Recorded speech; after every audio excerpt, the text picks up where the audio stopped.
भरपूर गया, मांग का सिंदूर गया, नन्हे नैनिहालों की लंगोटियां चली गई। अरे आपके लिए तो एक आदमी मरा है साहब, मेरे घर की तो रोटियां ही चली गई। हम अपनी जान के दुश्मन को अपनी जान कहते हैं, हम अपनी जान के दुश्मन को अपनी जान कहते हैं।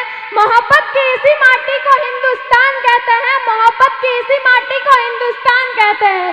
जो दुनिया में सुनाई दे उसे कहते हैं खामोशी, जो दुनिया में सुनाई दे उसे कहते हैं खामोशी, जो आंखों में दिखाई दे उसे तूफान कहते हैं, उसे तूफान कहते हैं। परम माननीय मुख्य अतिथि, चेयरमैन सर, डायरेक्टर सर, प्रधानाचार्य जी, गांव से पधारे हुए गणमान्य व्यक्ति तथा मेरे आदरणीय गुरुजी और मेरे सभी छोटे और बड़े भाइयों और बहनों, आप सभी को 15 अगस्त की हार्दिक शुभकामनाएं।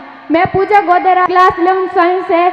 आज राष्ट्र निर्माण और देश प्रेम के उपलक्ष्य में अपने कुछ विचार आप सभी के साथ साझा करना चाहूंगी। आजादी, आजादी का असली मतलब वही समझ सकता है जिसने कभी गुलामी की हो। हम सौभाग्यशाली है कि हमने स्वतंत्र भारत में जन्म लिया।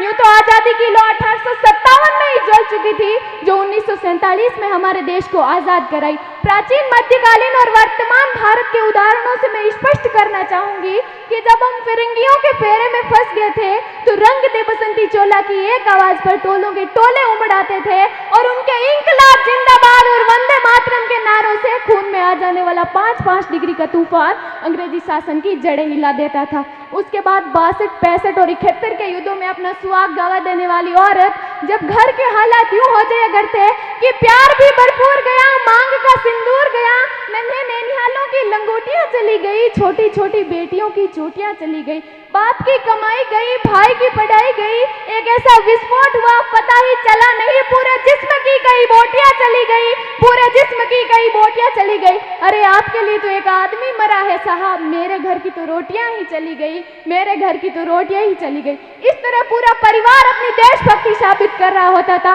तब देश बलिदान मांगता था, तब देश लड़ जाने को कहता था, तब देश मर जाने को, मिट जाने को, फांसी चढ़ जाने को कहता था। किंतु आज देश लड़ जाने को नहीं कहता, आज देश मर जाने को, मिट जाने को, फांसी चढ़ जाने को नहीं कहता।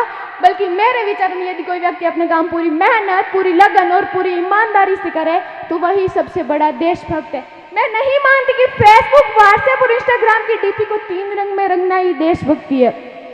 यदि आप कहेंगे कि वर्ष में 2 बार तिरंगा हाथ में लेना देशभक्ति है, तो मैं पूछना चाहूंगी कि फुटपाथ पर रहने वाला बच्चा ट्रैफिक की छांव में नंगे पांव में जब तिरंगा बेच रहा होता है तो क्या इसे आप उसकी देशभक्ति कहेंगे?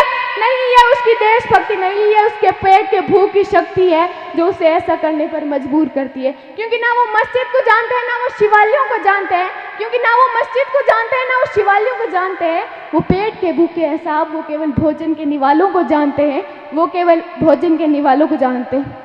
अपने परिवार, अपने समाज और अपने राष्ट्र के प्रति समर्पण का भाव है देशभक्ति। हर देशद्रोही के जीवन में आने वाला तूफान है हमारी सच्ची देशभक्ति, ताकि हर देशद्रोही ये समझ सके कि अगर तू परिंदा है तो ये आसमान तेरा है, अगर तू दरिंदा है तो ये शमशान तेरा है। भाईचारे से रहना है तो रह इस जमीन पर, वरना ये कब्र भी तेरी है और कब्रिस्तान भी तेरा है, वरना ये कब्र भी तेरी है और कब्रिस्तान भी तेरा है। अब मैं बता दूं, महिला सुरक्षा के मामले में हम आज भी चौथे पायदान पर आते हैं। हमने एक ऐसे समाज में जीते हैं जब पत्थर की मूर्त को लगते हैं 56 भोग और भूखे नंगे तड़पते सो जाते हैं लोग, नंगे भूखे तड़पते सो जाते हैं लोग। यही सच्ची देशभक्ति और यही सच्चा राष्ट्र प्रेम कि ना सरकार मेरी है, ना रोब मेरा है और ना ही बड़ा सा नाम मेरा है। बस इतनी सी बात का गुरूर है मुझे कि मैं भारत की हूँ और ये भारत मेरा है, कि मैं भारत की हूँ और ये भारत मेरा है। परंतु एक वैचारिक बीमारी जो हमारे समाज में मुझे नजर आती है, कहा जाता है हम दुनिया के सबसे बड़े लोकतंत्र है, जहाँ हिंदू पैदा होता है, मुस्लिम, सिख और ईसाई भी पैदा होता है, परंतु बदकिस्मती से आज इंसान पैदा नहीं होते, परंतु बदकिस्मती से आज इंसान पैदा नहीं होते। मेरे विचारों में ना हिंदू की जरूरत है, ना मुसलमान की जरूरत है। राष्ट्र निर्माण के लिए केवल एक सच्चा इंसान की जरूरत है, केवल एक सच्चे इंसान की जरूरत है। जरा सोच कर देखिए, ये पेड़ पौधे और शाखाएं भी परेशान हो जाए, अगर परिंदे भी हिंदू और मुसलमान हो जाए, अगर परिंदे भी हिंदू और मुसलमान हो जाए। यही सच्ची देशभक्ति और यही सच्चा राष्ट्र प्रेम। और अब मेरे विचारों में राष्ट्र का निर्माण तब संभव होगा जब देश में नारी की पूजा नहीं, नारी की इज्जत की जाएगी। स्वच्छ भारत अभियान में केवल सरकार नहीं, सड़क पर चलने वाला प्रत्येक नागरिक हाथ बटाएगा, स्वच्छ भारत को दिल से अपनाएगा, स्वच्छ भारत को दिल से अपनाएगा। हमारे देश का राष्ट्र निर्माण तब संभव होगा जब एक गरीब बच्चा मध्याह्न भोजन के लिए नहीं बल्कि ज्ञानार्जन के लिए सरकारी स्कूल की चौखट पर जाएगा, ज्ञानार्जन के लिए सरकारी स्कूल की चौखट पर जाएगा। I being an Indian, I being an student, I feel proud to being an Indian, I feel proud to being an Indian। और अब मैं सैल्यूट करना चाहूंगी सरहद पर दिन रात हमारी रक्षा के लिए खड़े हर उस जवान को, इस देश की पुलिस प्रशासन और किसान को, और हर उस एक व्यक्ति को जो अपना काम पूरी मेहनत, पूरी लगन और पूरी ईमानदारी से करते, जिनके बिना राष्ट्र निर्माण की कल्पना करना भी असंभव सा लगता है। और आज इस मंच पर पूरी जिम्मेदारी के साथ मैं भारत की बेटी यह आह्वान करती हूँ कि हमारे देश का राष्ट्र निर्माण तब संभव होगा जब हम सब, मैं आप सब मिलकर प्रयास करेंगे, क्योंकि हमारी जिम्मेदारी है हमारे देश को आगे ले जाने की। हमारे देश की जिम्मेदारी नहीं है हमें आगे ले जाने की, हमारी जिम्मेदारी है अपने देश को आगे ले जाने की, अपने राष्ट्र को आगे ले जाने की, अपने वतन को ले जाने की। और अंत में मैं बस यही कहना चाहूंगी कि मेरा हिंदुस्तान महान था, महान है और महान रहेगा, कि मेरा हिंदुस्तान महान था, महान है और महान रहेगा।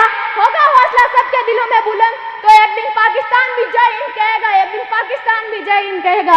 अरे पाकिस्तान ही क्यों, सारा जहां जय हिंद कहेगा, क्योंकि सारे जहां से अच्छा हिंदुस्तान हमारा, हम बुलबुल है इसके, ये गुलिस्तान हमारा। जय हिंद, जय भारत, जय जवान, जय किसान।